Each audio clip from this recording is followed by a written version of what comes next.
โดยยาน้ำแก้ร้อนในเขากุยขวดสีขาวฝาสีเขียวจากอ้วยอันโอสถ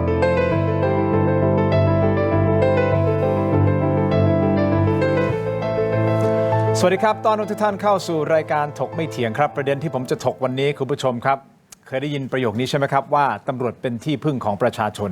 และเป็นที่พึ่งจริงๆนะครับแต่ระยะหลังๆก็คงต้องยอมรับนะครับว่ามีบางกรณี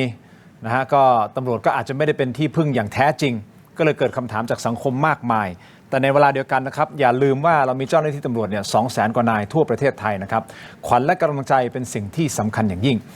และรายการถกไม่เถียงครับเราเป็นสื่อกลางนะฮะในการเปิดพื้นที่ให้กับทุกท่านนะได้มาแสดงความคิดเห็นอยู่ในกรอบของกฎหมายนะครับนี่คือสิ่งที่เรายึดถือมาตลอดก่อนหน้านี้คุณผู้ชมติดตามรายการของเราก็จะทราบดีนะครับว่าเราได้เปิดพื้นที่ให้กับท่านพลตำรวจเอกสุรเชษฐ์หักพานอดีตรองผู้บัญชาการตำรวจแห่งชาติมาในรายการแล้วก็มาพูดถึงประเด็นที่ตอนนี้ก็เป็นข่าวดังคงไม่ต้องอธิบายเพิ่มเติมนะครับคุณผู้ชมครับแต่ในเวลาเดียวกันผมก็พูดเสมอผมบอกท่านรองสุรเชษฐ์บอกว่าท่านต้องรับผิดชอบในคำพูดของท่านนะครับผมไม่ยืนยันและผมไม่ใช่ศาลผมไม่ใช่ศาลเตี้ยผมไม่สามารถตัดสินคุณได้ไม่สามารถตัดสินใครได้ใดๆทั้งสิ้นเพื่อความเป็นธรรมก็เลยเรียนเชิญนะอีกฝั่งหนึ่งจะเรียกว่าจริงๆอย่าไปเรียกว่าคือเขาเป็นพี่น้องตำรวจด้วยกันแหละครับคุณผู้ชมเพียงแต่ว่าพอถูกการกล่าวหาก็ต้องเปิดโอกาสให้นะผู้ที่ถูกกล่าวหาหรือผู้ที่ถูกพาดพิงถึงนะได้มีโอกาสมาอธิบายก่อนหน้านี้ท่านพลตำรวจเอกอังสนานนท์นะฮะแล้วก็ท่านพลตำรวจเอกวินัยทองสองได้มาในรายการพูดในมุมของท่านโดยที่ไม่ได้เป็นความขัดแย้งส่วนตัวใดทั้งสิ้นแต่ในมุมของท่านกับกรณีที่ท่านบิ๊กโจ๊กออกมาเปิดแต่วันนี้คุณผู้ชมครับท่านผู้นี้ชื่อของท่านถูกพูดย้ำซ้ำจนสังคมเริ่มสงสัยในตัวท่านว่าให้ตกลงมันเป็นอย่างที่ถูกกล่าวหาหรือเปล่าเพื่อความเป็นธรรมอย่างที่ผมบอกไม่ได้มายืนยันไม่ได้เป็นศาลเตี้ยแต่เราต้องเปิดโอกาสให้ชี้แจงอย่างเป็นธรรมนี่คือหน้าที่ของสื่อเพราะฉะนั้นวันนี้ขอต้อนรับนะครับท่านรองเจรตำรวจแห่งชาติและประธานอนุกรรมการประชาสัมพันธ์ป้องกันการกระทำความผิดอาชญากรรมทางเทคโนโลยีท่านพลตำรวจโทไตรรงค์ผิวพรรณครับสวัสดีครับท่านครับครับส่วนอีกท่านนึงครับประธานกรรมการคณะอาชญาวิทยาการบริหารงานยุติธรรมรองศาสตราจารย์พันตำรวจโทดร.กฤษณพงศ์ภูตระกูลหรือว่าอาจารย์โต้งครับสวัสดีครับอาจารย์โต้งครับทุกท่านคงทราบดีในรายการอาจารย์โต้งเคยมารายการเราหลายต่อหลายรอบอาจารย์เป็นอีกท่านหนึ่งที่บอกแล้วว่าวงการตำรวจแน่นอนมีทั้งดีคนดีและคนไม่ดีในเวลาเดียวกันอาจารย์โต้งก็เคยทำงานตำรวจแล้วออกมาตอนนี้เป็นนักวิชาการเป็นอาจารย์ก็จะมีมุมมองที่เป็นกลางในวันนี้นะครับท่านไตรรงค์ขอบคุณมากนะครับที่ท่านให้เกียรติกับรายการถกไม่เถียงนะครับท่านครับเปิดพื้นที่ให้ทุกสิ่งทุกอย่างจะเป็นการถามในกรณีที่ถูกกล่าวหาในการทำงานของตำรวจมากกว่าคงไม่ใช่เป็นเรื่องของความว่าคุณแค้นกันหรืออะไรส่วนตัวไม่ใช่นะครับแต่มันมีประโยคที่ลอยมาในสังคมแล้วก็กลายเป็นประโยคที่บอกเนี่ยตำรวจนี่คือแหล่งสแกมเมอร์ตำรวจคือแหล่งองค์กรอาชญากรรมระดับใหญ่สุดของประเทศในฐานะตำรวจพอคำเหล่านี้มันถูกพาดออกมาหรือถูกพูดออกมาครับท่านในฐานะตำรวจท่านรู้สึกไงกับประโยคนี้ครับก็เรียนว่านะครับสำหรับประโยคนี้นะครับก็อยากจะเรียนคุณทินนะครับกับพี่น้องประชาชนที่รับชมรายการนะครับว่าก็อยากจะขอความเป็นธรรมนะครับคำพูดลักษณะนี้มันเป็นคำพูดลักษณะเหมารวมซึ่งก่อนอื่นเนี่ยครับผมก็ต้องเรียนว่าผมต้องยอมรับนะครับว่าในทุกองค์กรในทุกสังคมเนี่ยมีทั้งคนดีและคนไม่ดีในองค์กรตำรวจเราเองก็มีคนไม่ดีนะครับอาจจะมีตำรวจที่ปฏิบัติไม่ถูกต้องตามระเบียบวินัยและกฎหมายซึ่งในส่วนนี้เราก็ยอมรับว่ามีนะครับแต่คนส่วนใหญ่ตำรวจส่วนใหญ่เนี่ยยังเป็นตำรวจที่ตั้งใจปฏิบัติหน้าที่นะครับแล้วก็ทุ่มเทเสียสละนะครับในการปฏิบัติหน้าที่โดยไม่คำนึงถึงเลือดเนื้อหรือชีวิตนะครับตำรวจเราเนี่ยทุ่มเทนะครับจนกระทั่งเสียชีวิตเนี่ยปีหนึ่งเนี่ย30 กว่ารายขึ้นไปทุกปีบาดเจ็บถึงกับทุพพลภาพถาวรเนี่ยอีกจำนวนมากนะครับเพราะฉะนั้นเนี่ยยืนยันได้นะครับแล้วก็ประเทศเราเนี่ยจะเป็นแหล่งสแกมเมอร์หรือตำรวจเราจะเป็นองค์กรอาชญากรรมได้อย่างไรครับถ้าเราเป็นขนาดนั้นเนี่ยผมว่าสังคมของเราทุกวันนี้มันอยู่ไม่ได้แล้วนะครับเราเดินทางไปไหนมาไหนเนี่ยต้อง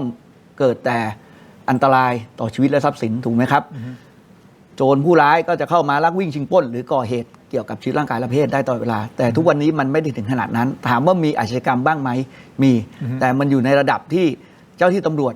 ก็ทำหน้าที่ในการสืบสวนปราบปรามไปควบคุมได้นะครับในระดับที่ไม่ส่งผลกระทบจนกระทั่งสังคมไร้ระเบียบแต่มันสะท้อนบางอย่างเกี่ยวกับองค์กรตำรวจหรือเปล่าครับว่าโอ้โหมันมีคำนี้แสดงว่าคนต้องรู้สึกเยอะหรือเปล่าท่านหรือว่ามันเป็นแค่วาทกรรมที่ถูกก็ต้องเรียนนะฮะว่า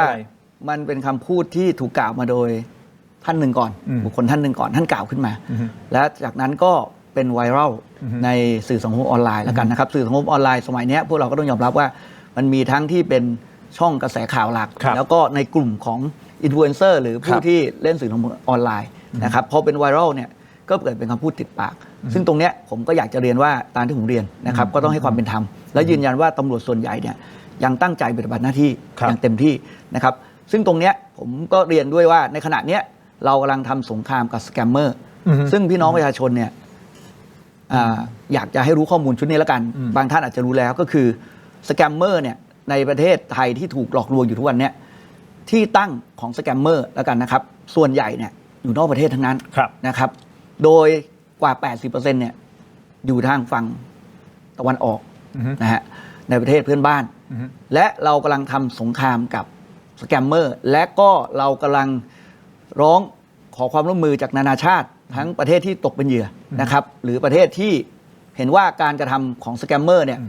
มันผิดกฎหมายผิดศีลธรรมโดยเฉพาะการบังคับใช้แรงงานหรือค้ามนุษย์ในรูปแบบใหม่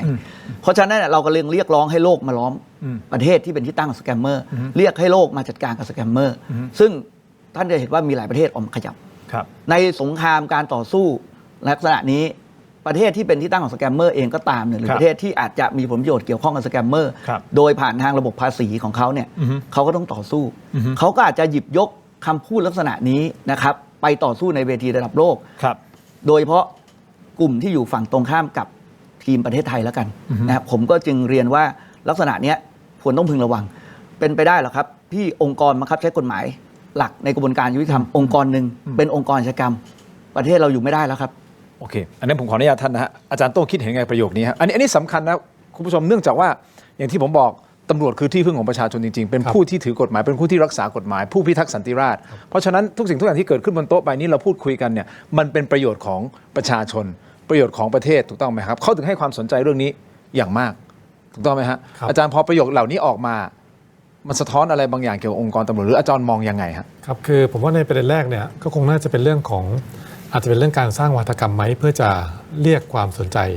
จากสังคมสองคือผมว่าคนที่สร้างวาทกรรมเนี่ยรู้ดีที่สุดว่าเราเนี่ยเป็นอย่างไรที่ผ่านมาเราทำอะไรแล้วองค์กรเราเป็นอย่างไรเหมือนเราเข้าไปในบ้านเราอะเราจะรู้ดีว่าบ้านเราเนี่ยของอยู่ตรงไหนถึงแม้วันหนึ่งเราย้ายบ้านเราไม่ออกจากเราย้ายออกจากบ้านหรือไม่ว่าคนที่ออกจากบ้านอะไรก็ตามเนี่ยเราก็ยังพอรู้อยู่ว่าบ้านหลังเนี้ยห้องไหนอยู่ไหนอะไรยังไงถูกไหมครับส่วนประเด็นที่ถามว่าจะเป็นอย่างนั้นหรือเปล่าทั้งองค์กรเนี่ยผมขออนุญาตว่ามีหลายกรณีที่ตำรวจเนี่ยสละชีวิตนะครับยกตัวอย่างนี้นะครับเคสถ้าจำได้Terminal 21กราดยิงใช่ไหมครับเป็นเคสแรกๆที่สังคมให้ความสนใจทราบไหมครับที่เวลามีการแจ้งทางวิทยุว่ามีทหารเนี่ยตำรวจรับแจ้งว่ามีทหารเนี่ยฆ่ากันในค่ายแล้วหนีออกมาคนที่ไปเผชิญเหตุชุดแรกนะตำรวจในพื้นที่นะครับแล้วตำรวจก็ได้รับแจ้งอยู่ว่ามีอาวุธสงครามด้วยคนร้ายเนี่ยแต่ปรากฏว่าตำรวจไปยอมไปแลกใส่เสื้อเกราะเนี่ยกันไม่อยู่แล้วยิงทะลุเสื้อเกราะเสียชีวิตครับนั่นหมายความว่าถ้าพูดกันแฟร์เนี่ย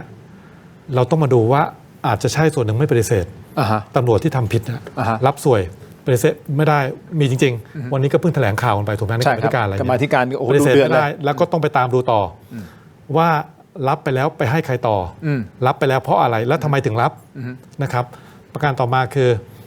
หลังจากที่พูดแล้วเนี่ยนะครับผมว่าสำคัญกว่านั้นคือเราอย่าให้แค่สนุกให้เป็นกระแสให้เป็นวลีเรียกความสนใจจากสังคมแต่ผมมองไปไกลกว่านั้นคือแล้วเราจะแก้ปัญหาตรงนี้อย่างไรอันนี้สำคัญเพราะอะไรครับก็เพราะสมัยคสช.ที่รัฐประหารมาก็พูดเรื่องปฏิรูปตำรวจเอาแล้วทำไมวันนี้ยังมาพูดเรื่ององค์กรอาชญากรรมอะไรใหญ่ที่สุดแสดงว่าปฏิรูปไม่สำเร็จหรือไม่ได้ปฏิรูปหรือยังไงผมไม่รู้ก็ต้องยอมรับกันนะครับว่าท่านบิ๊กโจ๊กเองท่านเติบโตในสมัยนั้นด้วยไหมล่ะฮะอันนี้คำถามนะครับคำถามก็ต้องไปดูเพราะหมายความว่าแล้วทำไมช่วงนั้นเนี่ยถ้ามีการปฏิรูปจริงวันนี้ทำไมยังเป็นปัญหาล่ะนั่นหมายความว่ารากฐานของการที่มารัฐประหารที่หนึ่งในข้ออ้างหลักๆของการรัฐประหารครั้งนั้นคือการปฏิรูปตำรวจ ถูกไหมครับนั่นหมายความว่าแสดงว่าที่ผ่านมาจนกระทั่งผ่านมาเป็น10 ปี1 ถึง 10นะฮะสเกลนะครับให้คะแนนเนี่ยทำบ้างระดับ1 ถึง 5หรือทำ1 ถึง 2หรือทำแค่1ผมว่าผมไม่ต้องตอบเพราะว่าท่านผู้ชมมีคำตอบเรียบร้อยแล้วนะครับครับท่านไตรรงค์ครับเมื่อวานนี้ท่านได้แถลงนะฮะว่าตลอดระยะเวลาที่ผ่านมาเนี่ยตำรวจมีการจับตำรวจ จะใช้คำนี้หรือเปล่าไม่แน่ใจนะแต่มีการจัดการกับตำรวจที่ไม่ดีเอาอย่างนี้คุณผู้ชมครับผมอยากจะให้ท่านไตรรงค์เล่าถึงตัวเลขตรงนี้นิดนึงเพราะมันสำคัญและเดี๋ยวจะถามท่านต่อเนื่องเลยนะฮะว่าตรงนี้มันสะท้อนอะไรบางอย่างหรือเปล่า3 ปีย้อนหลังมีตำรวจถูกลงโทษทางวินัยครับ 5,000 กว่านายเลยเหรอท่านใช่ครับ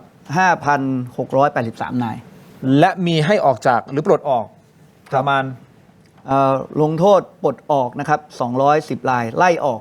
781 รายก็คือออกจากความเป็นตำรวจไปเลยเนี่ยถึง991 รายเยอะไหมครับท่าน3คือตัวเลขตรงเลยฮะท่านผมเรียนนี้นะครับก็ต้องยอมรับกับพี่น้องประชาชนถ้าถามความเห็นส่วนตัวความรู้สึกส่วนตัวของผมนะครับคนเดียวเนี่ยผมก็ถือว่าเยอะแล้วเพราะผมถือว่าตำรวจเนี่ยมีอำนาจนะครับโดยเฉพาะในการบำบัดทุกข์บำรุงสุขให้กับพี่น้องประชาชนสืบสวนสอบสวนปราบปรามอาชญากรรมถ้าตำรวจเนี่ยไม่ประพฤติในธรรมและวินัยของตำรวจนะครับก็ถือว่าขาดจากความเป็นตำรวจนะครับแล้วถ้าท่านยังเอาอำนาจที่ท่านได้รับตามกฎหมายนะครับไปข่มเหงรังแกพี่น้องประชาชนหรือไปกระทำในสิ่งที่ไม่ถูกต้องตามระเบียบและกฎหมายเนี่ยท่านไปสร้างความเดือดร้อนได้เยอะจนกว่าที่ท่านจะถูกพิสูจน์ว่าท่านผิดเนี่ยท่านอาจจะไปก่อเหตุวุ่นวายนะครับทำให้คนอื่นเนี่ยเดือดร้อนหลายคนเพราะฉะนั้นเนี่ย1 คนสำหรับผมถือว่าเยอะนะครับแต่ก็เรียนนี่โอ้โหนี่แต่เรียนว่าตอนนี้อย่างที่ผมเรียนถ้าทุกท่านยอมรับว่าทุกสังคมฮะไม่มีคนเป็นคนดี 100% ทุกสังคมหรอกครับในสังคมตำรวจก็เช่นเดียวกันแต่สังคมตำรวจเนี่ยเรามีกำลังพลถึง 200,000 นาย 200,000 นายเนี่ย 5,600 คนเนี่ยถ้าคิดเป็นเปอร์เซ็นต์เนี่ยไม่ถึง 3% 2% กว่านะครับอันนี้เทียบเป็นเปอร์เซ็นต์แล้วก็เรียนว่าเราเนี่ยเป็นหน่วยงานที่มีการลงทันทางวินัยผมเรียนว่าเป็นอันดับต้นแล้วกันนะครับนะถ้าผมไม่ได้มีสถิติเปรียบเทียบแต่เชื่อว่าน่าจะเป็นอันดับ1ด้วยซ้ำในการลงทันทางวินัยข้าราชการตำรวจเองนะครับแปลว่าถ้าเรามีพยานหลักฐานนะครับเพียงพอเราไม่เคยละเว้นที่จะดำเนินการกับตำรวจที่ประพฤติไม่อยู่ในระเบียบวินัยและกฎหมายครับถ้าหลักฐานพอจัดการแน่นอนจัดการแน่นอนใช้คำนี้ผมเอาภาษาแบบให้ชาวบ้านฟังแบบว่าถ้ามีหลักฐานพอว่าคนนี้มีพยานหลักฐานนะครับพิสูจน์ได้ในการที่จะลงทันทางวินัยเนี่ยก็ต้องเปิดโอกาสให้ผู้ถูกกล่าวหาเนี่ยมาชี้แจงด้วยนะครับแสดงหลักฐานด้วยอันนี้ขอบคุณท่านมากที่พูดประเด็นนี้ฮะคือถึงแม้เขาจะถูกกล่าวหาก็ตามแต่เขาต้องมีเวทีให้เขาได้ชี้แจงก่อนครับก็ต้องเรียนนะฮะเหตุที่เราต้องให้ความเป็นธรรม1เนี่ยมันเป็นหลักทั่วไปอยู่แล้วนะครับตามกฎหมาย2เนี่ยต้องยืนยันว่าเจ้าที่ตำรวจเนี่ยเราอยู่ระหว่างคน2ฝั่งเสมอนะครับฝั่งหนึ่งคือฝั่งผู้เสียหายอีกฝั่งหนึ่งคือฝั่งผู้ต้องหาที่ไหนจะมารักตำรวจที่ไปจับกลุ่มดำเนินคดีเขานะครับคนในครอบครัวเขาก็ต้องไม่ชอบตำรวจด้วยเพราะฉะนั้นเนี่ยตำรวจถูกกันแกล้งร้องเรียนมีเยอะไหมเยอะนะครับวันหลังผมจะเอาสถิติมาให้คุณทินดูนะครับเพราะฉะนั้นเนี่ยเราต้องให้โอกาสแต่เมื่อดำเนินการตามกระบวนการของตำรวจแล้วเนี่ยมีการดูชั่งน้ำหนักพยานทั้ง2ฝ่ายแล้วเนี่ยเรายังลงทันตำรวจเยอะขนาดนี้นะครับแล้วก็ลงทันเนี่ยเราลงทันตั้งแต่ชั้นยศสูงสุดคือพลตำรวจเอกนะครับต่ำสุดเนี่ยนักเรียนใน10ตำรวจก็คือไม่มีละเว้นทุกตำแหน่งทุกชั้นยศครับอันนี้เพื่อให้เห็นว่าสถิติที่มีจริงทำจริงอันนี้คือของจริงนะฮะมันเป็นสิ่งที่ดำเนินการมาแล้วและเอาจริงด้วยความเคารพท่านไตรรงค์นะครับอย่างนี้คุณผู้ชมหลายท่านตั้งแต่วันจันทร์แล้วล่ะครับก็บอกว่าทำไมไม่โฟนอินคุณโจ๊กไม่เชิญคุณโจ๊กมานู่นเนี่ยผมยังเรียนอย่างนี้นะครับผมไม่มีนโยบายในการให้ผมไม่อยากจะใช้คำว่าคู่ขัดแย้งเพราะจริงๆก็คือพี่น้องตำรวจด้วยกันนะฮะแต่ว่าแบ่งเป็น2ฝั่งเนี่ยผมมันไม่ค่อยมีนโยบายในการที่จะให้มาเผชิญหน้ากันเลยเปิดพื้นที่ให้เท่ากันท่านโจ๊กมาในรายการก็ไม่มีการโฟนอินคนอื่นไม่มีการเปิดโอกาสให้คนอื่นเข้ามาอธิบายเพราะฉะนั้นวันนี้ท่านไตรรงค์นั่งตรงนี้ก็เช่นเดียวกันก็เปิดพื้นที่ท่านเต็มที่แล้วก็ผมก็ไม่ได้ต้องโฟนอินพี่โจ๊กเพราะพี่โจ๊กพูดทั้งหมดไปแล้วก็ถึงคราวที่ท่านไตรรงค์จะได้อธิบายในมุมของท่านนะครับแต่ที่แน่ๆท่านพูดมาน่าสนใจท่านบอกสถิติเนี่ยประมาณ 2% ของตำรวจทั้งหมดใช่ไหมครับที่ดำเนินการทางวินัยไปถ้าอย่างนั้นผมขออนุญาตท่านรองสุรเชษฐ์นะครับก็บอกว่าก็มีตำรวจอยู่เป็น200กว่านายที่เขามีรายชื่อทั้งหมดนะฮะแล้ว200นายนี้ตกลงจะจัดการยังไงมีข้อมูลมีหลักฐานชัดเจนไหม ครับ เดี๋ยวพักสักครู่คุณผู้ชมครับช่วงหน้ากลับมาติดตามครับ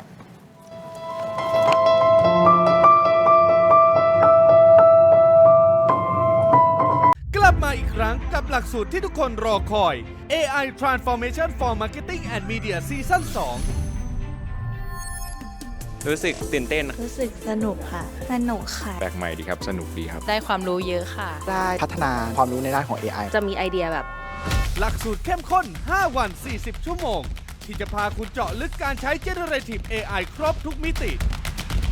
ข้อความเสียง ภาพและวิดีโอ พอมาเรียนมันได้หลายสิ่งหลายอย่างที่มันเยอะมากเลยครับ รู้สึกว้าวว่าแบบทุกวันนี้ AI มันก็พัฒนาไปเร็วมากๆ เราได้เห็นมันออกมาเป็นผลงานจริง รู้สึกว่าแบบตื่นตาตื่นใจดีค่ะ ได้รู้ถึงแบบเครื่องมือแล้วก็เทคนิคในการใช้ AI มากยิ่งขึ้น ได้เทคนิคในการเขียนพร้อมครับ ก็ซึ่งคิดว่าเป็นใจความสำคัญในการสร้างสรรค์ AI ออกมาครับ จริง ๆ AI ไม่ได้ยากค่ะ ถ้าได้ลองเรียนดูแล้วก็จะรู้สึกชอบมันอย่างแน่นอนครับผม ลองเปิดใจดูค่ะ ก็อยากให้มาเรียนกันเยอะๆนะคะ มันมีประโยชน์แล้วก็นำไปใช้ได้จริง ในการทำงานแล้วก็ในการเรียนด้วยค่ะ ต้องขอบคุณดีป้า ที่จัดโครงการดีๆแบบนี้ขึ้นนะครับ มาเรียนกันเยอะๆนะคะ พร้อมพาดูงานดิจิเทคอาเซียน 2025 มหกรรมเทคโนโลยีที่ยิ่งใหญ่ที่สุดแห่งปีณ Impact เมืองทองธานี เรียนจริงปฏิบัติจริง พร้อมอัพสกิลด้วย AI Let's Play AI ดีขนาดนี้อย่ารอช้า สายเกม สายลงทุน สาย AI สายเทคต้องไม่พลาด ลดราคาพิเศษให้ทันที 2,000 บาท BrainTech Tri Screen จอเสริมอัจฉริยะ เปลี่ยนโน้ตบุ๊กธรรมดาให้ทำงานพร้อมกันได้ถึง 4 จอ ดีไซน์พับเก็บง่าย พกพาสะดวก มี 2 รุ่นให้เลือก 17,900 บาทสำหรับรุ่น 14 นิ้ว และ 19,900 บาทสำหรับรุ่น 16 นิ้ว สั่งซื้อออนไลน์ได้แล้ววันนี้เพียงค้น BrainTech Tri Screen หรือ Advice ทุกสาขาทั่วประเทศ BrainTech Tri Screen where thinking meets technology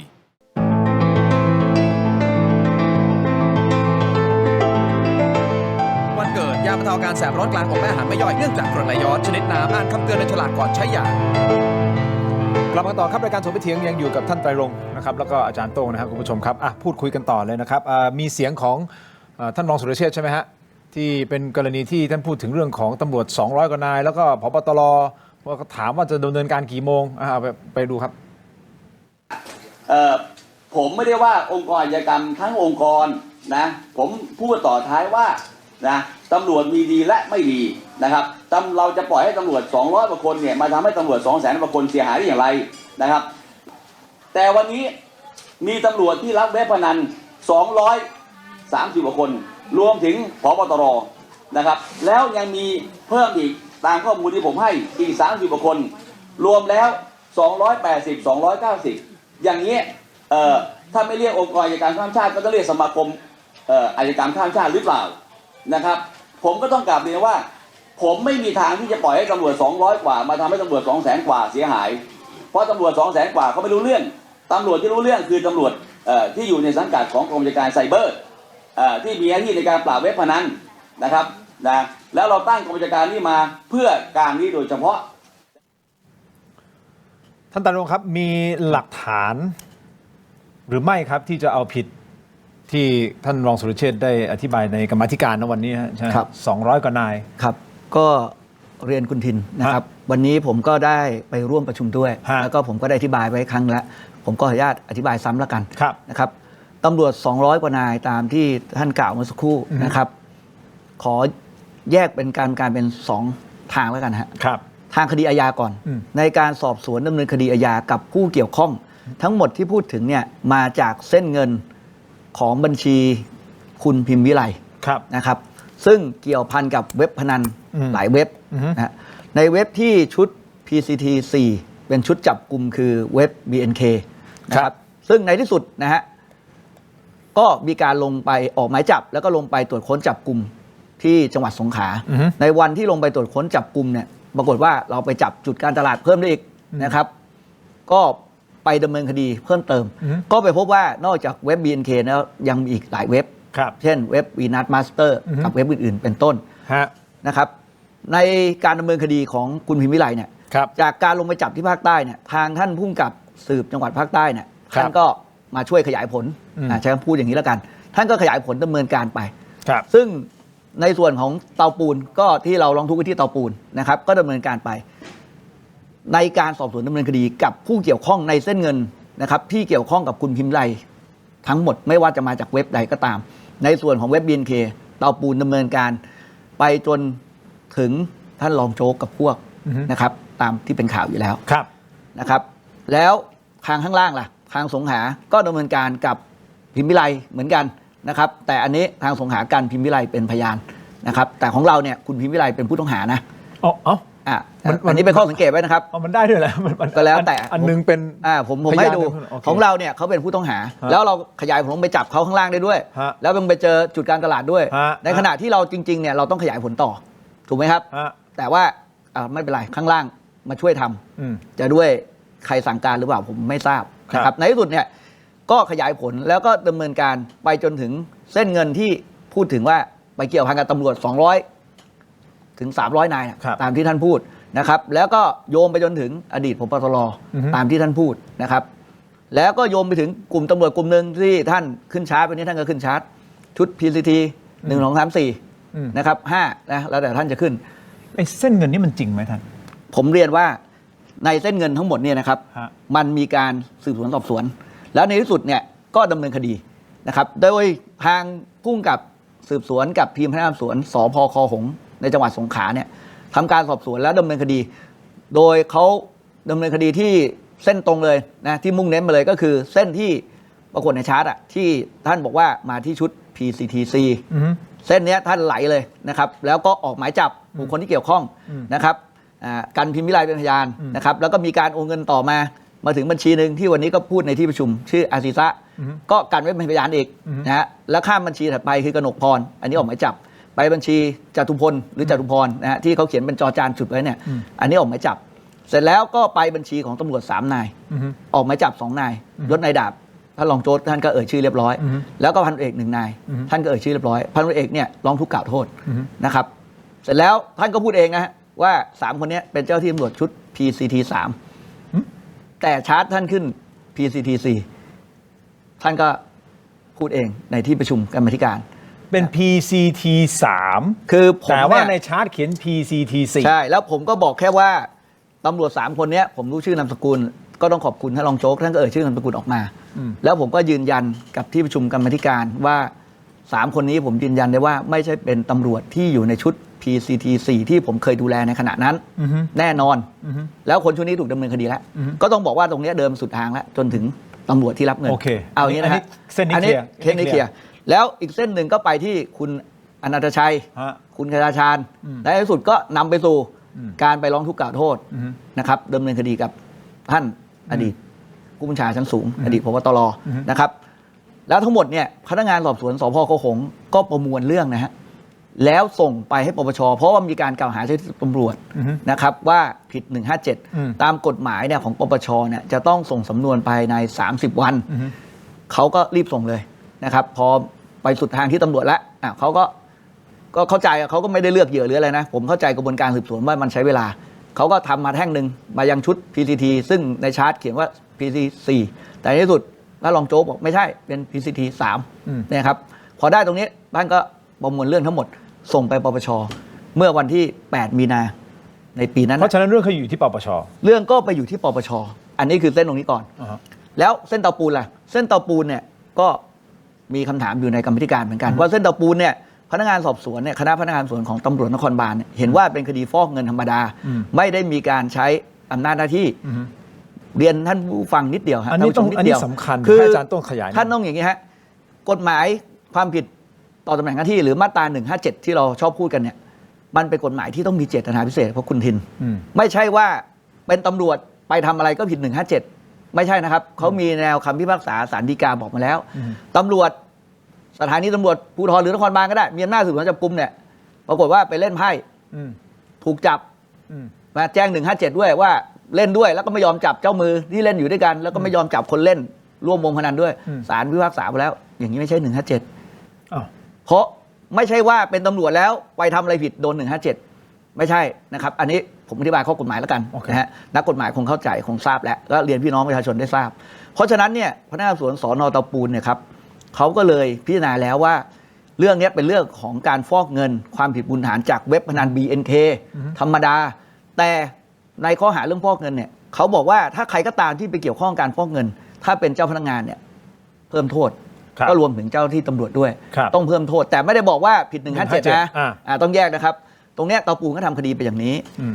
ในที่สุดก็มีการโต้แย้งก็ต้องขออนุญาตเอ่ยนามก็ท่านรองโจ๊กนี่แหละท่านก็บันทึกโต้แย้งมาว่าคดีนี้ต้องไปปปชก็พนักงานสวนเตาปูนก็ยืนยันในขณะนั้นดูไทม์ไลน์เวลานะฮะในเดือน8มีนาคมต้นเดือนเนี่ย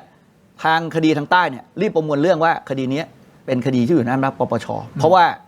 ผู้สืบสวนจับกลุ่มเนี่ยแจ้งข้อหา157อันนี้กฎหมายบังคับเลยถ้าแจ้งข้อหา157หรือมีผู้มากล่าวหาต้องส่งปปชใน30วันใช่ไหมครับเสร็จแล้วเนี่ยพอเขาส่งสำนวนขึ้นมาเนี่ยก็ท่านผู้กำกับสพคหงส์นะฮะผู้สืบสวนก็ทำรายงานผูกมาด้วยบอกว่าคดีเตาปูนเนี่ยก็เหมือนกันเพราะว่าบัญชีพิมพ์วิไลเหมือนกันก็เลยบอกจะตีว่าเกี่ยวเนื่องเกี่ยวพันแต่อย่างที่ผมเรียนนะฮะมันคนละเว็บนะไอ้ที่เราลงไปจับภาคใต้เราถึงเห็นว่ามันมีเว็บอื่นด้วยนะครับก็ส่งไปปปชนะครับท่านรองโจ๊กก็หยิบประเด็นนี้ในหนังสือที่ท่านขึ้นมาด้วยถ้าผมจำไม่ผิดนะฮะเพราะเคยเผยแพร่ข่าวอยู่แล้วว่าประเด็นนี้แหละทำให้พนักงานสอบสวนสน.เตาปูนต้องส่งเรื่องไปปปชแต่เตาปูนเขายืนยันว่าคนละเรื่องคนละเว็บคนละเคสก็สอบสวนต่อไปก็ปรากฏท่านผู้กำกับสืบสวนภูธรจังหวัดสงขลาเนี่ยท่านก็บอกว่าท่านไม่ได้รับคำสั่งใครนะครับแต่ท่านก็เดินทางขึ้นมาโดยไม่ได้รับคำสั่งใครเนี่ยแหละขึ้นมาที่สน.เตาปูนถ้าจำข่าวได้แล้วท่านก็มาร้องทุกข์กล่าวโทษกับพ่อบ้านของท่านรองโจ๊กดำเนินคดีในข้อหา157พ่อบ้านท่านรองโจ๊กก็เป็นหนึ่งในผู้ต้องหาของเตาปูนด้วยร่วมกับท่านรองโจ๊กนั่นแหละก็เลยกลายเป็นเข้าปปชก็เลยถูกบังคับโดยผลของกฎหมายเมื่อมีการกล่าวหาก็ต้องส่งสำนวนไปปปชในที่สุดสำนวนนี้เส้นเงินทั้งหมดนะครับแล้วมีตำรวจเข้าไปเกี่ยวพันทั้งหมดเนี่ยนะก็จะมีทั้งซ้ำและไม่ซ้ำกับข้างล่างเนี่ยฮะข้างบนก็คือเตาปูนข้างล่างคือสงขลาก็ส่งสำนวนเนี่ยของคุณพิมพ์วิไลเนี่ยไปที่ปปชทั้งหมดเพราะฉะนั้นผมถึงบอกว่าเรื่องการสอบสวนก่อนขณะนี้การสอบสวนดำเนินคดีกับตำรวจที่เกี่ยวข้องกับเส้นเงินนี้ทั้งหมดอยู่ในระหว่างการดำเนินการตามกระบวนการของกฎหมายครับอยู่ในการพิจารณาของปปชครับไม่ได้ล่าช้าไม่ได้ล่าช้าครับกฎหมายกำหนดว่าต้องทำภายใน30วันหลังจากที่มีการแจ้งข้อกล่าวหาความผิด157หรือความผิดต่อตำแหน่งหน้าที่แล้วเพราะฉะนั้นเนี่ยมันต้องไปหมดอาจารย์ต้องวิเคราะห์มองเรื่องนี้มีความคิดเห็นเรื่องนี้ยังไงครับคืออย่างที่ทางท่านบอกนะครับท่านลงบอกก็อันนี้ก็เป็นไปตามข้อกฎหมายเลยถูกเพียงแต่ประเด็นหลักๆคือตรงนี้ครับปปชเองเนี่ยคดีเนี่ยเยอะมากนะครับเรื่องทุจริตเนี่ยเพราะว่ามีหลายหน่วยงานด้วยไม่ใช่เฉพาะตำรวจเพราะฉะนั้นหมายความว่าเราก็พบว่าส่วนหนึ่งนะครับที่มีคนมักให้ข้อมูลผ่านมาเนี่ยคดีของปปชเองก็ขาดอายุความเพราะฉะนั้นประเด็นอยู่ที่ว่าเวลาเรื่องไปถึงปปชแล้วเนี่ยผมว่าเป็นปัญหาของประเทศไทยเหมือนกันคือพอเวลาคดีมาเยอะเรื่องทุจริตเยอะเนี่ยจะทำอย่างไรให้กระบวนการตัวนี้เร็วขึ้นนะครับให้เร็วขึ้นประเด็นแรก2เองต้องมาดูว่าที่ล่าช้าเนี่ยเพราะอะไรแล้วทำไมคดีบางคดีเนี่ยขาดอายุความก็ต้องยอมรับว่าบางเรื่องก็มีการตั้งอนุเข้ามาร่วมทำงานสอบสวนด้วยเช่นให้ตำรวจมาร่วมทำการสอบสวนด้วยแล้วบางคดีเนี่ยก็ยังต้องอาศัยพยานหลักฐานอย่างอื่นในการเรียกแสวงหาพยานหลักฐานเพิ่มเติมอีกเพราะฉะนั้นตรงนี้หลายๆประเทศใช้วิธีการอย่างนี้ครับ1คือเพิ่มกำลังคนอบรมมาโดยเฉพาะ2เพิ่มงบประมาณเพื่อให้คดีเนี่ยมีความเร็วและไม่ล่าช้าแล้วก็จะได้อธิบายได้ว่าคดีนี้ไม่ได้มีการช่วยเหลือกันทราบไหมครับพี่ทินผมพูดเรื่องนี้มาผมว่าไม่ต่ำกว่า5ปีแล้วนะครับแต่ไม่น่าเชื่อประเด็นปัญหาเรื่องนี้ก็ยังคาอยู่นะครับก็คงจะเป็นประเด็นที่ต้องผู้มีอำนาจต้องรับไปพิจารณาครับมีอีกประเด็นหนึ่งนะครับคุณผู้ชมครับท่านไตรรงค์ก็แถลงยืนยันชัดเจนนะว่าตำรวจชุดจับกลุ่มชุด PCT4 เนี่ยนะฮะไม่มีการกลับคำให้การ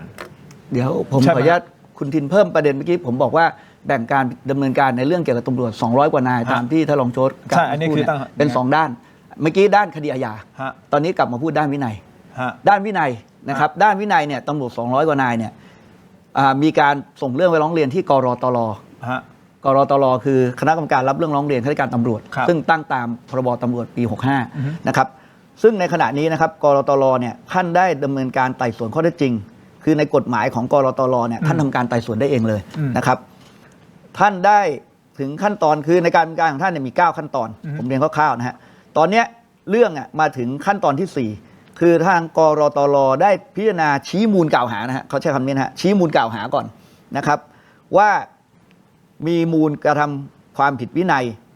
ให้ชี้มูลกล่าวหาเพื่อนำไปสู่ขั้นตอนแจ้งข้อกล่าวหา และให้ผู้ถูกกล่าวหาทราบและได้ชี้แจงนำสืบพยานแก้ข้อกล่าวหาตอนนี้ถึงขั้นตอนนี้แล้วท่านชี้มูลมาแล้ว3 รายละโอเค 3 ราย เขาอยู่ข้างบนเขาก็ต้องมา ก็อยู่ในขั้นตอนนะฮะแล้วก็เดี๋ยวจะแจ้งข้อกล่าวหา3 รายที่ชี้มูล โอเค นะครับพอแจ้งข้อกล่าวหาเสร็จต่อไปจะพิจารณาชี้มูลหลังจากพิจารณาพยานหลักฐาน อันนี้คือขั้นตอนตอนนี้ เพราะฉะนั้นเรื่องวินัยเนี่ยมันก็เดินไปนะครับแปลว่ามันเดินหมดนะฮะทั้ง2 ฝั่ง โอเค นะครับ ไม่ได้เป็นการ ไม่มี ดึงเช็ค ฝั่งอาญาก็เรียบร้อยแล้วตอนนี้ส่งไปอยู่ในกระบวนการพิจารณาของปปช วินัยก็อีกเรื่องหนึ่ง วินัยก็เดินอยู่ที่กรตร โอเคครับถ้าอย่างนี้นะคุณผู้ชมครับเดี๋ยวผมทวนอีกครั้งหนึ่งนะฮะก็คือท่านแถลงยืนยันชัดเจนว่าตำรวจชุดจับกลุ่มชุด PCT4 เนี่ยไม่มีการกลับคำให้การ เพราะว่าก่อนหน้านี้ถูกกล่าวหาว่ามีการกลับคำให้การเพื่อที่จะช่วยสสท่านหนึ่ง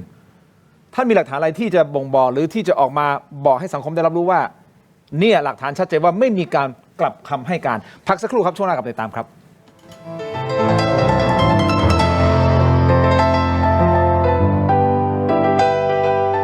หากคุณมีอาการแสบท้องอาหารไม่ย่อยเพราะกรด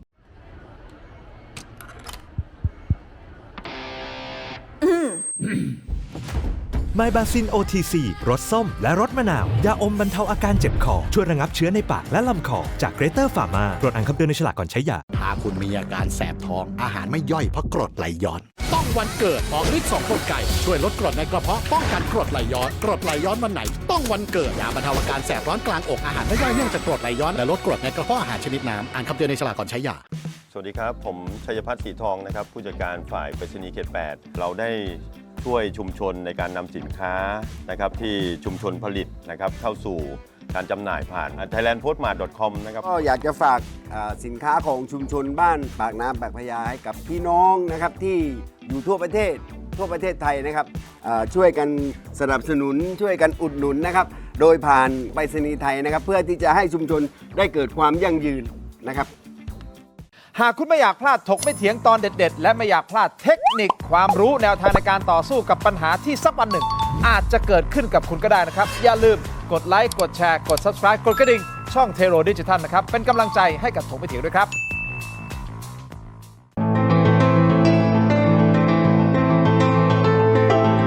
สนับสนุนโดย Lift Up Your Life สร้างสรรค์ความสุขให้ชีวิต Seagull Electric บริษัท HK Pharmaceutical จำกัดมุ่งมั่นพัฒนายามาตรฐานสากลประชาชนเข้าถึงง่าย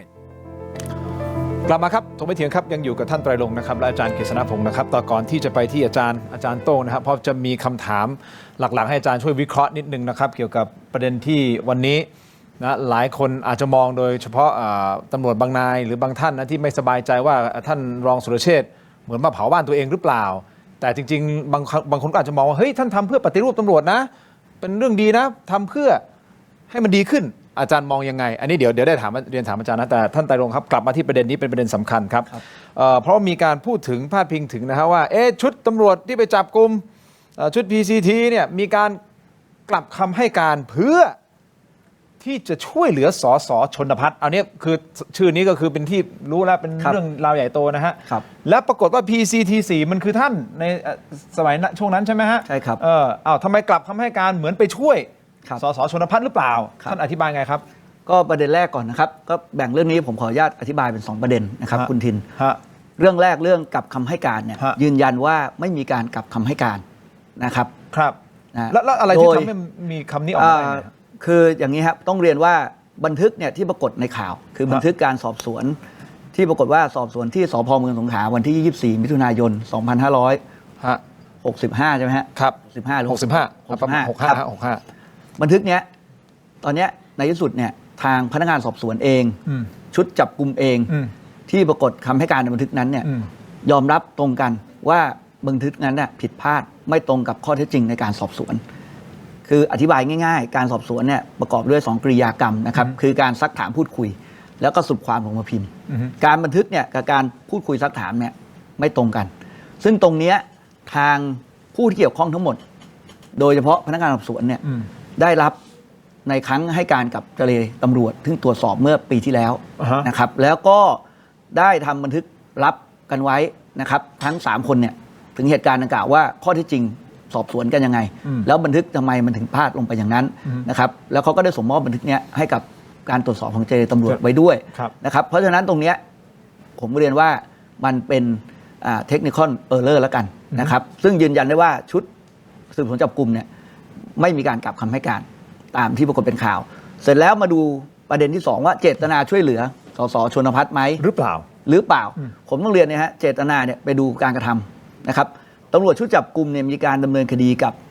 ชลพัฒน์เนี่ยอย่างต่อเนื่องนะครับขยายผลนะครับจากการจับเว็บธรรมดาแอดมินธรรมดาขยายผลจากพยานหลักฐานที่ได้ในที่เกิดเหตุและอุปกรณ์โทรศัพท์อิเล็กทรอนิกส์ไปสู่การแจ้งข้อหาร้องทุกข์กล่าวโทษดำเนินคดีและออกหมายจับนายชลพัฒน์ในข้อหาความผิดตามพรบพนันและพรบคอมหลังจากนั้นก็ไปจับกลุ่มนายชลพัฒน์ออกหมายจับได้จับนายชลพัฒน์เสร็จก็ได้ตรวจยึดโทรศัพท์นายชลพัฒน์ไว้2เครื่องผมขออนุญาตพี่อัดแป๊บนึงครับเดี๋ยวผมต้องไปออนไลน์ตอนนี้ฮะไปที่ YouTube ใน Terror Digital นะครับ Facebook ถกไม่เถียง Facebook CS7 HD News ครับเดี๋ยวกลับมาฟังท่านเต็มรวมถึงอาจารย์โต้งด้วยนะครับทั้งหมดนี้คือถกไม่เถียงทางทีวีก่อนนะฮะขอบคุณท่านมากครับขอบคุณครับเจอกันในออนไลน์นะครับสวัสดีครับ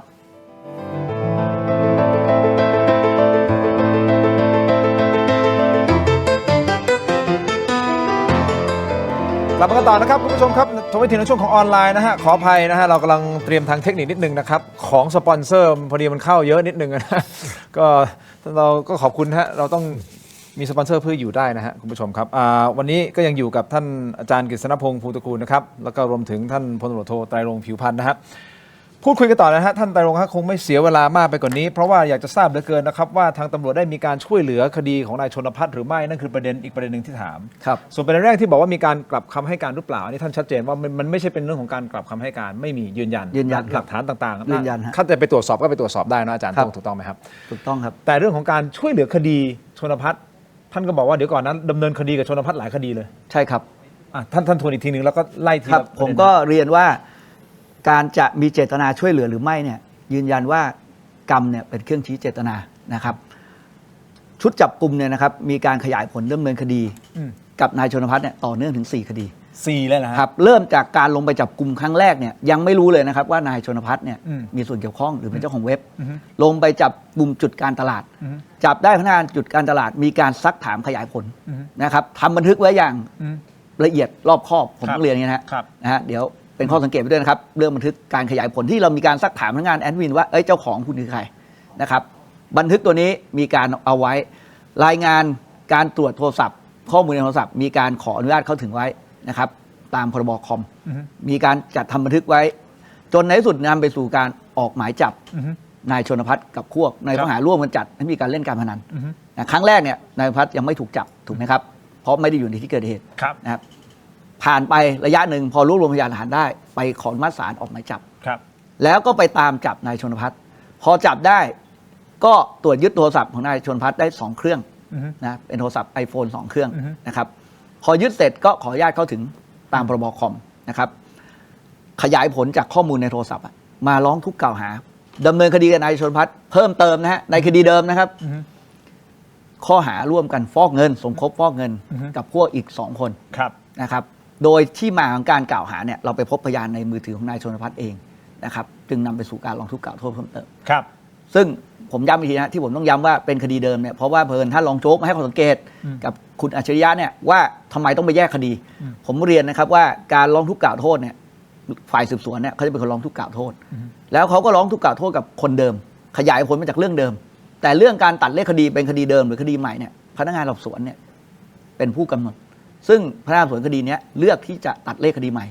ซึ่งตรงนี้ก็เป็นข้อสังเกตไว้แล้วกันผมก็ไม่ได้ว่าอะไรท่านนะครับก็เป็นอำนาจของพนักงานสอบสวนเพราะชุด PCT 4เนี่ยเป็นชุดสืบสวนจับกลุ่มเท่านั้นเองนะไม่ได้เป็นผู้สอบสวนและผมก็ไม่มีอำนาจกำกับดูแลการสอบสวนในตำรวจภูธรภาค 9นะครับเราก็เป็นคดีที่2แล้วนะฮะหลังจากนั้นเนี่ย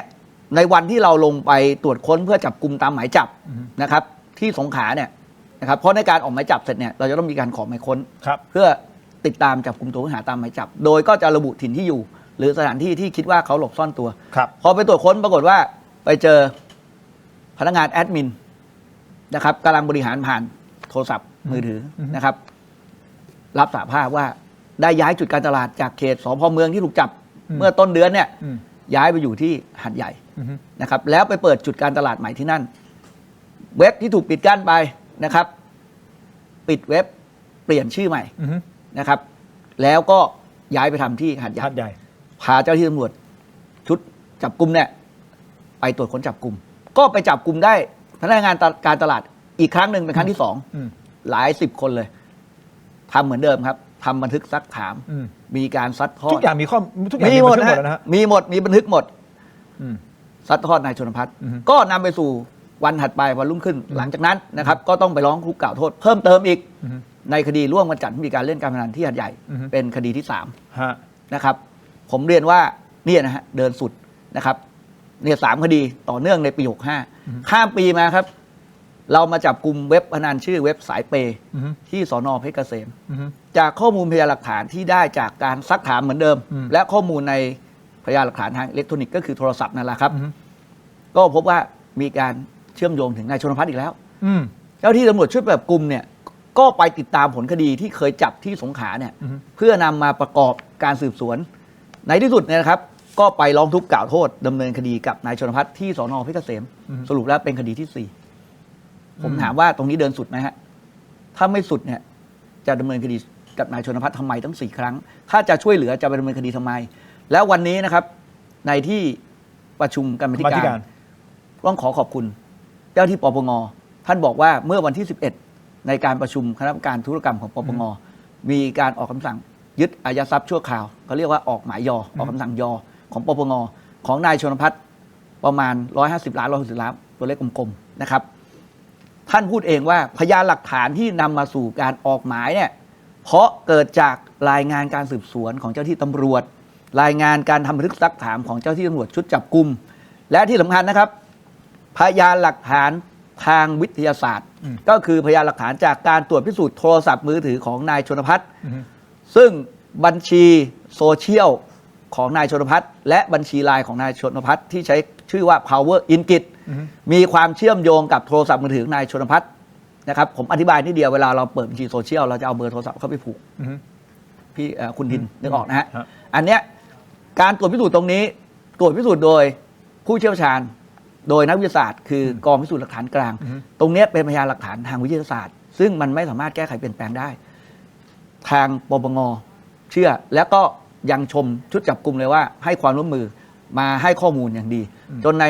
ในที่สุดนำไปสู่การออกคำสั่งยึดอายัดทรัพย์นายชนพัฒน์ผมถามว่าอย่างเงี้ยสุดไหมครับจะมีเจตนาช่วยเหลือไหมนะครับถ้าช่วยเหลือเนี่ยจะไปให้การอย่างนี้หรอเพราะฉะนั้นเนี่ยชุดจับกุมเนี่ยยืนยันนะครับไม่ได้กลับคำให้การและไม่เคยมีเจตนาช่วยเหลือและก็ในคดีที่ผมบอกว่าค้างอยู่นะครับตอนเนี้ยมันมีคดีของนายชนพัฒน์ค้างอยู่3 คดี1 คดีร่วมกันฟอกเงินที่สพ.เมืองสงขลาซึ่งพนักงานอัยการสูงสุดนะครับหรือผู้ที่ท่านมอบหมายเนี่ยได้สั่งสอบสวนเพิ่มเติมนะครับขณะนี้ทราบจากพนักงานสอบสวนสพ.เมืองสงขลาว่าสอบเสร็จแล้วส่งไปท่านแล้ว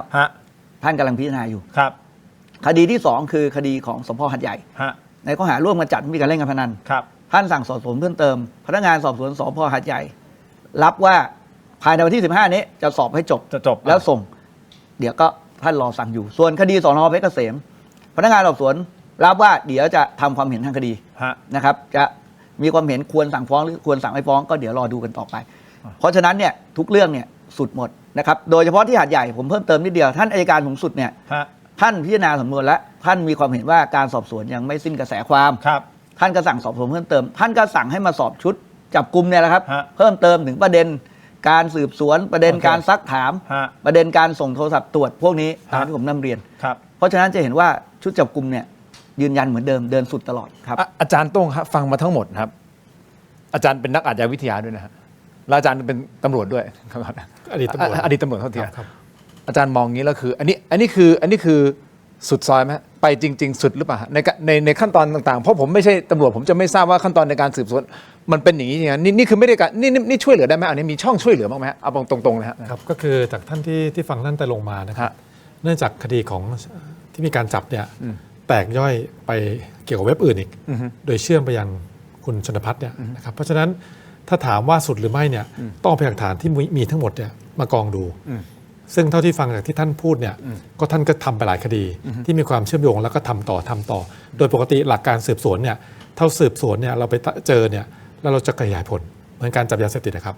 เจอปุ๊บอันนี้รับยามาจากใครนี่ก็เหมือนกันแอดมินของใครเว็บให้ใครแล้วส่งไปที่ใครมาเช็คกับโทรศัพท์มือถือด้วยมีความเชื่อมโยงไหมแล้วก็ขยายผลต่อแต่ส่วนจะถามว่าสุดหรือไม่ก็ต้องรอเนี่ยที่บอกว่า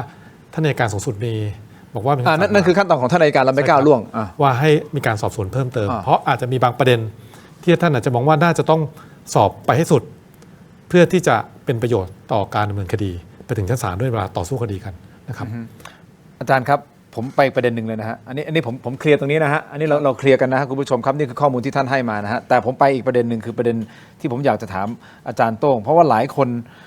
อาจจะมองหรือแม้แต่ก่อนหน้านี้นะครับที่มีผู้ใหญ่นะทางด้านของตำรวจออกมาพูดแล้วมาติติงว่าการกระทำของท่านรองสุรเชษฐ์เนี่ยเป็นคล้ายๆเป็นการเผาบ้านตัวเอง แต่ว่าสังคมบางส่วนนะฮะก็บอกเดี๋ยวก่อนนะคุณโจ้เขาเจตนาดีใช่ไหมคุณท่านรองสุรเชษฐ์เจตนาดีก็ไม่ได้เผาบ้านนี่เป็นการช่วยเหลือด้วยซ้ำเพื่อให้ทำให้มันดีขึ้นแต่ในมุมของอาจารย์มองว่าเจตนามันต้องเป็นยังไงหรืออาจารย์มีความเห็นในประเด็นเรื่องนี้ไงก็ต้องดูว่าประเด็นแรกเนี่ยเจตนาที่มีการพูดสื่อสารผ่านสาธารณชนเนี่ยนะครับต้องการจะให้เกิดการเปลี่ยนแปลงปฏิรูปองค์กรตำรวจหรือต้องการจะเป็นให้เกิดผลสะท้อนกลับมาเพื่อทำลายความเชื่อมั่นของพี่น้องประชาชนที่มีต่อตำรวจ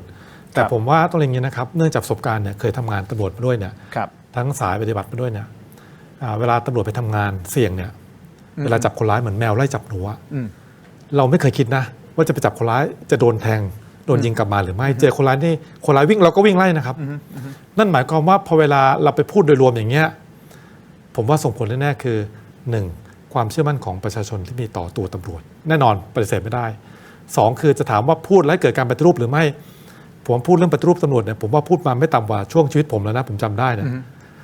ก็แสดงว่าพูดกันมา 20-30 ปีเนี่ยก็ยังเป็นอยู่ถูกไหมครับคำถามคือแล้วเราพูดอย่างนี้จะเกิดการปฏิรูปไหมครับการปฏิรูปจะเกิดขึ้นได้เนี่ยต้องเกิดขึ้นได้ผมกล้ายืนยันเลยนะครับพี่ทินโดยคนมีอำนาจไม่ได้เกิดจากการพูดครับย้อนกลับไปเนี่ย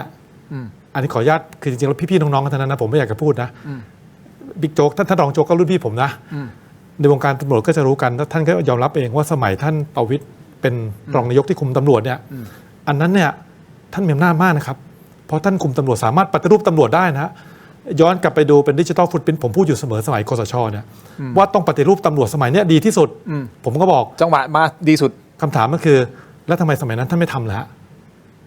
คำถามผมนะเพราะว่าผมเนี่ยเป็นนักวิชาการแล้วผมรู้ว่าอำนาจเต็มเนี่ยจะแก้กฎหมายออกกฎระเบียบไปเนี่ยปรับเปลี่ยนวัฒนธรรมองค์กรวางไว้เราไม่ได้อยู่ไป100 ปีเราวางแผนไว้ได้ทำไมเราไม่ทำล่ะคำถามอะแต่ที่แน่สมัยนั้นนะครับเพื่อนผมเนี่ยได้เลื่อนตำแหน่งเป็นผู้กำกับไปฉลองดีใจอยู่3 วันต่อมาคำสั่งมาเปลี่ยนโดนย้ายด้วยเป็นรองผู้กำกับเหมือนเดิม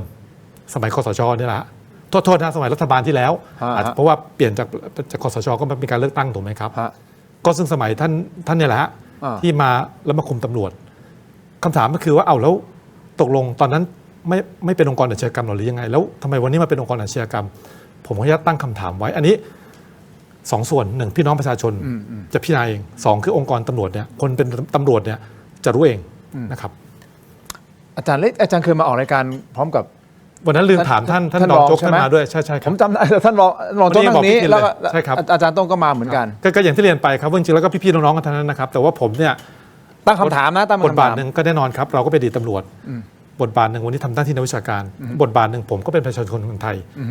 อยากเห็นประเทศนี้ดีขึ้นเราไม่ได้อยู่เป็น100 ปีถูกครับพี่ทินแต่ว่าก่อนจะไปเนี่ยฝากความดีไว้กับประเทศนี้ไว้บ้างนะพอเวลาวันหนึ่งเราไม่อยู่บนโลกวันนี้คนก็ชื่อคนนี้ไม่ต้องสร้างอนุสาวรีย์หรอกฮะก็บอกคนนี้สุดยอดเลยแค่นั้นนะพอครับตรงครับเนื่องจากว่าท่านไตรรงค์เดี๋ยวจะมีภารกิจต่อเนื่องนะครับแต่ผมขออีกมีเวลาสักนิดนึงนะฮะท่านครับในพูดถึงเรื่องของปฏิรูปตำรวจแล้วท่านในฐานะตำรวจนะครับตำรวจผู้ใหญ่ท่านคิดว่าจะดึงศรัทธาของประชาชนกลับมาให้กับตำรวจได้อย่างไรครับผมเรียนนะครับว่าพวกเราข้าราชการตำรวจทุกคนนะครับต้องถือว่าครั้งนี้เป็นวิกฤตแล้วกันนะครับวิกฤตศรัทธาที่ถูกกล่าวหานะครับปรามาสกันอย่างนี้นะครับถ้าพวกเราต้องการทำให้พี่น้องประชาชนเชื่อมั่น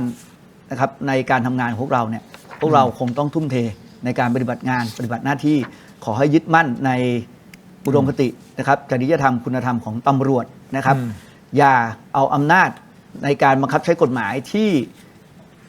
พี่น้องประชาชนมอบให้เราแล้วกันนะครับตามกฎหมายเนี่ยไปใช้ในการข่มเหงรังแกพี่น้องประชาชนนะครับหรือไปประพฤติปฏิบัติไม่ชอบ นะครับเพราะถ้าพวกเราคนใดคนหนึ่งเนี่ย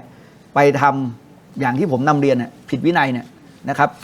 แม้แต่คนเดียวเนี่ยพี่น้องประชาชนที่ถูกท่านไปข่มเหงรังแกเนี่ยเขาเดือดร้อน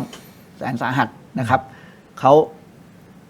เจ็บแค้นนะครับที่ถูกรังแกจากเจ้าที่ตำรวจซึ่งเขาคาดหวังต้องเป็นคนที่มาช่วยเขาดูแลให้ความปลอดภัยรักษาความสงบเรียบร้อยในสังคมเพราะฉะนั้นตรงนี้นะครับในส่วนของการปฏิบัติก็ขอเรียกร้องเพื่อนพ้องน้องพี่ข้าราชการตำรวจในส่วนของ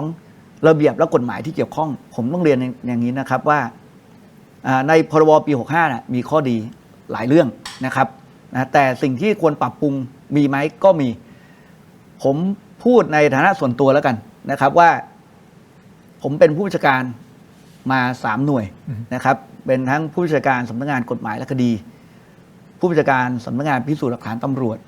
แล้วก็มาเป็นผู้บัญชาการตำรวจสืบสวนสอบสวนอาชญากรรมทางเทคโนโลยีหรือตำรวจไซเบอร์ในเรื่องการแต่งตั้งผมพูดเสมอนะครับว่าโอ้โหตั้งแต่มีพรบตัวนี้นะครับผมแต่งตั้งเนี่ยผมทำได้ยากมากเพราะมีข้อจำกัดเพื่อรักษาสิทธิ์ของเพื่อนพ้องน้องพี่ข้าราชการตำรวจซึ่งเรื่องนี้เป็นเรื่องสำคัญนะครับเรื่องสำคัญเพราะมันเป็นเรื่องขวัญกำลังใจและความมั่นคงในตำแหน่งหน้าที่สมัยนี้คุณจะย้ายคนออกจากกองบัญชาการใดกองบัญชาการหนึ่งง่ายๆเนี่ยไม่ได้นะครับไม่มีทางนะฮะซึ่งก็อาจจะมีอีกเสียงสะท้อนหนึ่งว่าอาจจะแข็งไปทำให้อำนาจบริหารอ่อนแอแต่ผมเรียนด้วยความเห็นตัวนะครับผมบอกเลยว่าในพรบตัวเนี้ยนะครับมีจุดที่ต้องปรับปรุงไหมมีบ้างแต่ในรูปแบบการแต่งตั้งตามพรบตัวนี้ในปัจจุบันเนี่ยผมบอกว่ามีคนอยู่ 20% เนี่ยไม่ชอบคน 80% ชอบคน 20% ไม่ชอบคือใคร 10% คือผู้มีอำนาจแต่งตั้งไม่ชอบแน่มันโดนมัดมือมัดเท้าอีก 10% คือใครคือคนที่ใกล้ชิดผู้มีอำนาจแต่งตั้งก็ไม่ชอบเพราะไปขอนายแล้วมันไม่ได้นะฮะโอเคเพราะฉะนั้นเนี่ยพรบตำรวจเนี่ยก็ส่วนที่ควรปรับปรุงก็ปรับปรุงไปอะไรที่มันสเตนไปเนี่ยมันไม่ยืดหยุ่นตำรวจเนี่ยเป็นหน่วยงานที่ใกล้ชิดกับพี่น้องประชาชนทำงานในการป้องกันปราบปรามอาชญากรรมอาชญากรรมเปลี่ยนตลอดนะครับรูปแบบเปลี่ยนตลอดโดยเฉพาะปัจจุบันเนี่ยเป็นอาชญากรรมทางเทคโนโลยีเป็นหลักการเปลี่ยนแปลงเร็วมากนะครับงั้นผมก็เชื่อว่าครั้งนี้ถือเป็นวิกฤตศรัทธาแต่ขอให้เรามีความหวังแล้วเรามุ่งมั่นผมฝากนิดเดียวฮะก่อนไปจริงๆไม่อยากมองคอมเมนต์เลยนะครับเพราะรู้ว่าแฟนคลับท่านเยอะนะฮะแต่มองไปเห็นคอมเมนต์หนึ่งก็ไม่ท่านบอกว่า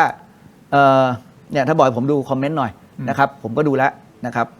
ก็ท่านบอกว่าไม่อยากดูเลยรายการนี้ไม่ชอบตำรวจคนนี้ชอบพี่ทินแต่ไม่ชอบผมนะครับไม่เป็นไรฮะท่านชอบไม่ชอบเนี่ยท่านอาจจะไม่เคยมาใช้บริการผมในงานตำรวจแล้วกันนะครับท่านอาจจะไม่เคยรู้จักตัวตนผมอาจจะไม่ใช่ตำรวจโซเชียลนะครับแล้วก็ผมก็เอานำความจริงมาเปิดเผยให้ท่านฟังเท่าที่พูดได้นะครับพยานหลักฐานมีอยู่ในขั้นตอนตามกฎหมายทั้งหมดนะครับผมกำลังต่อสู้กับปรากฏการณ์หนึ่งนะครับเขาเรียกว่า Echo Chamber Effect คือเรื่องที่มันเป็นเรื่องที่เท็จนะครับแต่พูดทุกวันและมีการแชร์ต่อโดยเฉพาะในสังคมออนไลน์ซึ่งไวมากเนี่ยในที่สุดมันนำไปสู่การทำฉันทามตินะครับทางสังคมนะก็คือพูดง่ายๆคนพูดเสียงดังเนี่ยคนที่มีแฟนคลับเยอะคนก็จะเชื่อแต่ผมเชื่อมั่นว่าความจริงข้อเท็จจริงพยานหลักฐานที่ผมพูดเนี่ยสักวันมันจะชนะเสียงดังสำหรับท่านที่ไม่ชอบผมไม่เป็นไรครับแต่ท่านเอาเบอร์โทรศัพท์ผมไว้นะครับหาไม่ยากท่านไปกดดูในสมุดตำรวจถ้าท่านใช้บริการผมสักครั้งหนึ่งในฐานะที่ผมเป็นตำรวจถ้าผมยังมีอำนาจหน้าที่นะฮะตำรวจหรือแม้ผมจะเกษียณไปแล้วถ้าผมมีอำนาจหน้าที่จะช่วยเหลือท่านได้ท่านลองใช้บริการผมนะครับแล้วท่านจะเชื่อว่าตำรวจที่ดียังมีอีกมากขอบคุณครับอย่างนี้นะครับคุณผู้ชมครับท่านไตรรงค์ผมมีโอกาสพูดคุยกับท่านอยู่นะฮะบางจังหวะนะครับท่านเป็น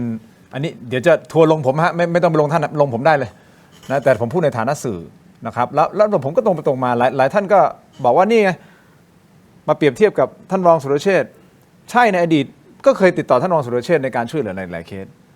รวมถึงท่านไตรรงค์ก็เช่นเดียวกัน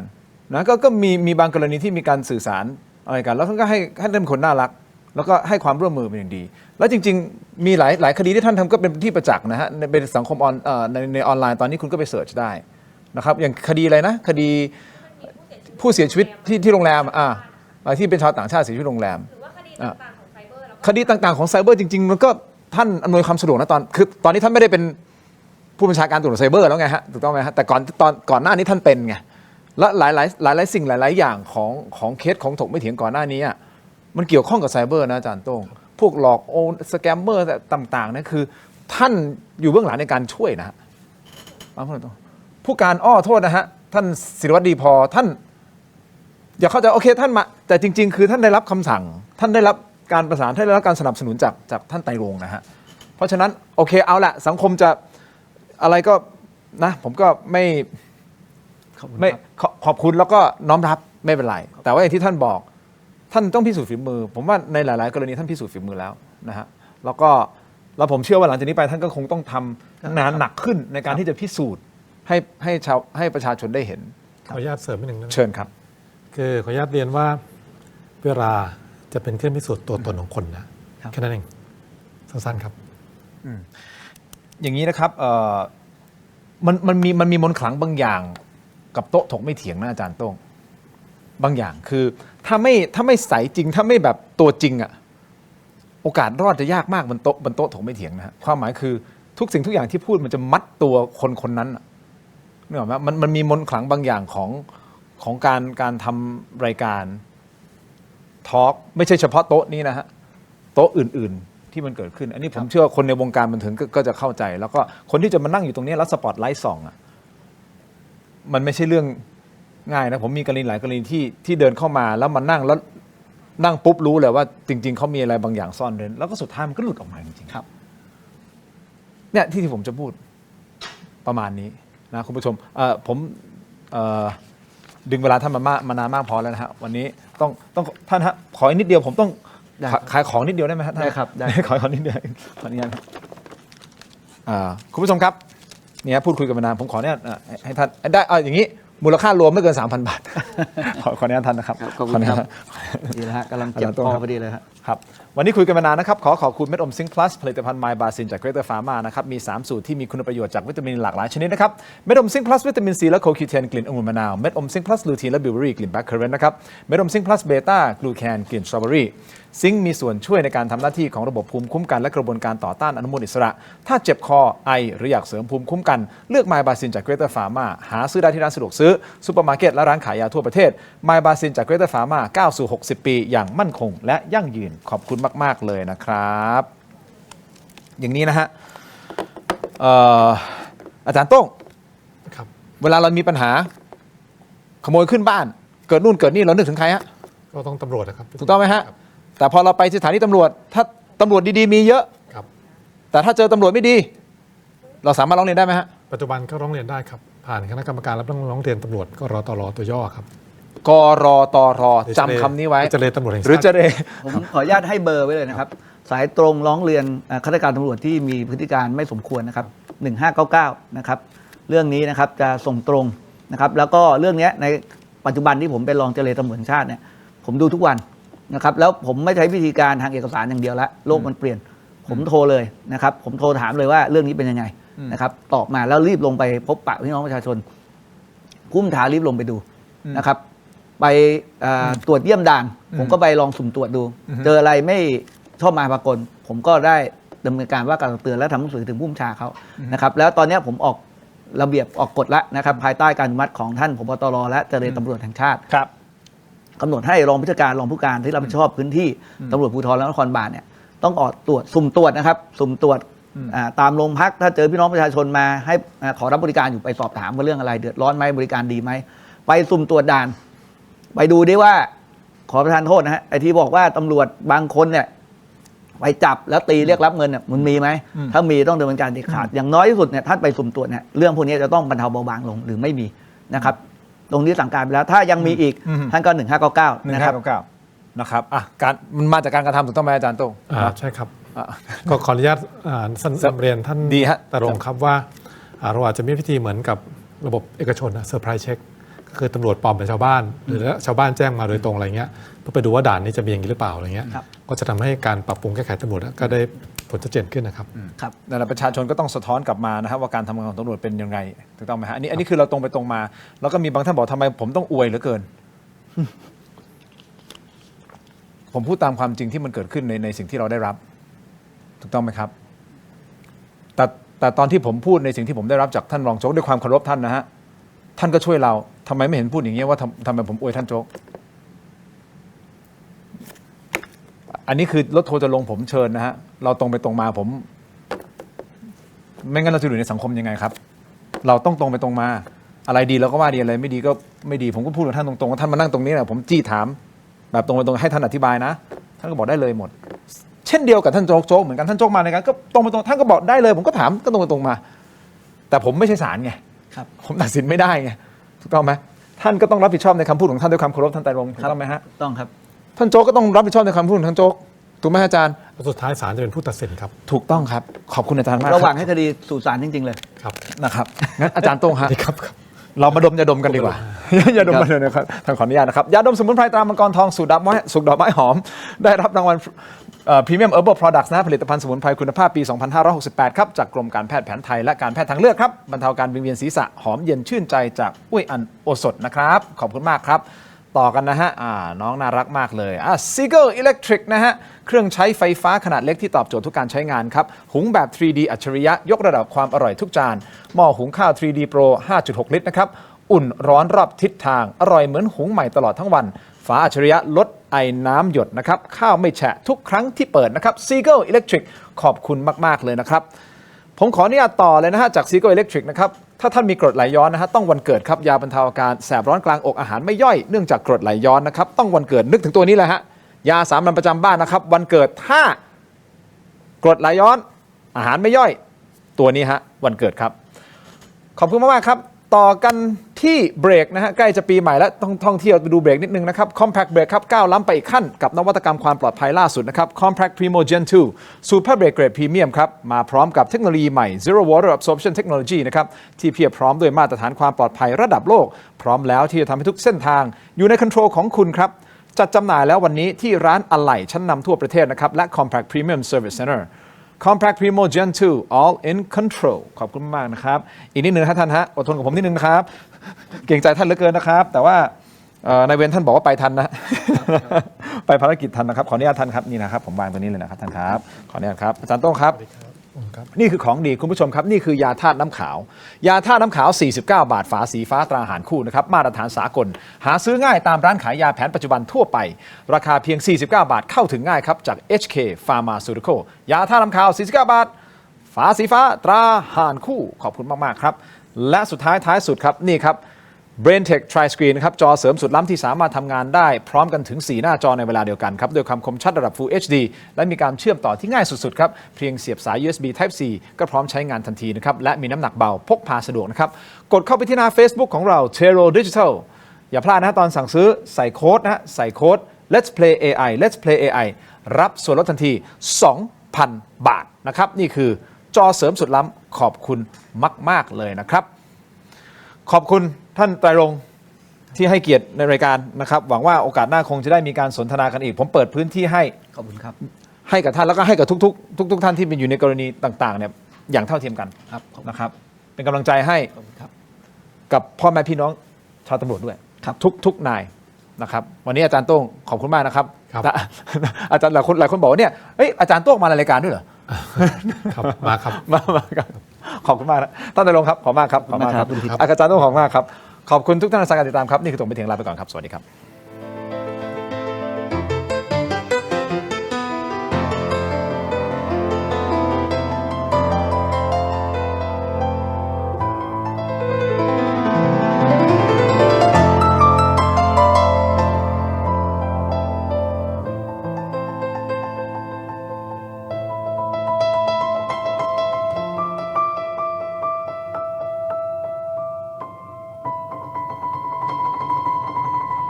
มีคุณผู้ชมถามเข้ามามากมายนะครับว่าถกไม่เถียงมีวิธีการร้องทุกข์อย่างไรเรามีขั้นตอนง่ายๆดังต่อไปนี้ครับเริ่มต้นจากสแกน QR Code นี้เลยครับจากนั้นนะครับท่านก็เข้าสู่หน้า Inbox ของรายการถกไม่เถียงเพียงท่านกดคำว่าเริ่มต้นระบบอัตโนมัติจะส่งลิงก์ที่ทีมถกไม่เถียงสร้างขึ้นมาให้แก่ท่านนะครับรับรองว่าเป็นลิงก์ที่ปลอดภัยกดเข้าไปได้เลยครับเมื่อเข้าไปถึงหน้านี้นี่นะฮะแค่นี้นะครับท่านก็พิมพ์เรื่องราวร้องทุกข์มาได้เลยนะครับแต่ผมมีทริค3 ข้อสำหรับการร้องทุกข์เข้ามาในรายการถกไม่เถียงนะครับ 1. เขี ขียนเรื่องราวร้องทุกข์ของท่านให้ละเอียดชัดเจนและสรุปโดยง่ายที่สุดนะครับข้อที่ 2 เขียนชื่อเบอร์โทรของท่านให้ครบถ้วนสมบูรณ์ที่สุดและข้อที่ 3 ถ้าท่านมีภาพคลิปวิดีโอกล้องวงจรปิดหรือหลักฐานต่างๆนะครับส่งเข้ามาที่อินบ็อกซ์ของเราได้เลยครับเพียงเท่านี้นะครับเรื่องราวร้องทุกข์ของท่านก็จะเข้าสู่ระบบหลังบ้านของถกไม่เถียงอย่างแน่นอนนะครับอย่าลืมนะครับเดือดร้อนไร้ที่พึ่งนึกถึงถกไม่เถียง